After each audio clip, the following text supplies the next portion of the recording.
ফুলতলা ৮ দলীয় ফুটবল টুর্নামেন্টের final match অনুষ্ঠিত হয়েছে আজ।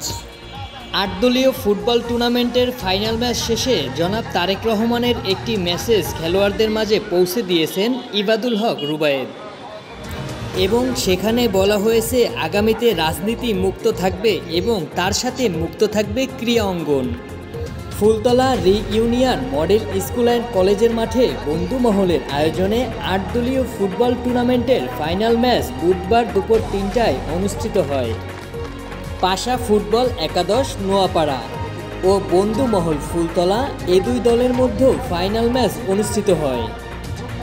ফুলতলা ইউনিয়নের বারবার নির্বাচিত চেয়ারম্যান ও ফুলতলা উপজেলার বিএনপির আহ্বায়ক মোহাম্মদ শেখ আবুল বাশারের সভাপতিত্বে প্রধান অতিথি হিসাবে উপস্থিত ছিলেন খুলনা জেলা যুব দলের আহ্বায়ক ও খুলনা ৫ ফুলতলা ডুমুরিয়া সংসদ সদস্য হিসাবে বিএনপির মনোনয়ন প্রত্যাশীল ইবাদুল হক রুবায়েত।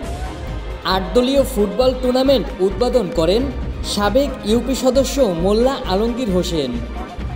বিশেষ অতিথি হিসাবে উপস্থিত ছিলেন ফুলতলা উপজেলার বিএনপি সদস্য সচিব মনির হাসান টিটু, ফুলতলা ইউনিয়ন বিএনপির সিনিয়র যুগ্ম আহ্বায়ক মোহাম্মদ মহসিন মোল্লা, ইউনিয়ন বিএনপির সদস্য সচিব মোহাম্মদ আনিসুর রহমান পলাশ, ফুলতলা রিইউনিয়ন স্কুল অ্যান্ড কলেজের অধ্যক্ষ অজয় কুমার চক্রবর্তী, মোহাম্মদ হুমায়ুন আহমেদ ভূঁইয়া, মোহাম্মদ সেলিম সর্দার, আনোয়ার হোসেন বাবু, ওয়াহেদুজ্জামান মোল্লা নান্না, মোল্লা মনির ইসলাম, এনামুল হক পারভেজ, নাসির উদ্দিন মোল্লা, রবিউল ইসলাম রবি, খান জিয়াউর রহমান, আল মামুন মোল্লা, মিজানুর রহমান টিটু, রাজীব মোল্লা সহ আরও অনেক নেতাকর্মী উপস্থিত ছিলেন।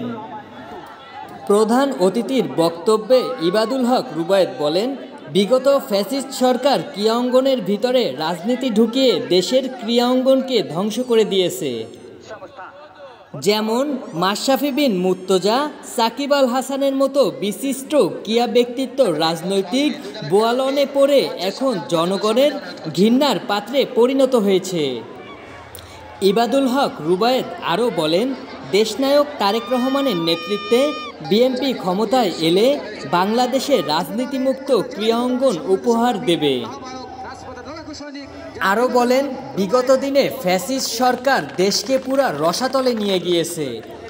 সবাই মিলে একবদ্ধ হয়ে কাজ করলে দেশ আবার স্বাভাবিক হয়ে যাবে। তানভীর ইসলাম, 64 নিউজ টিভি বাংলাদেশ, খুলনা, ফুলতলা।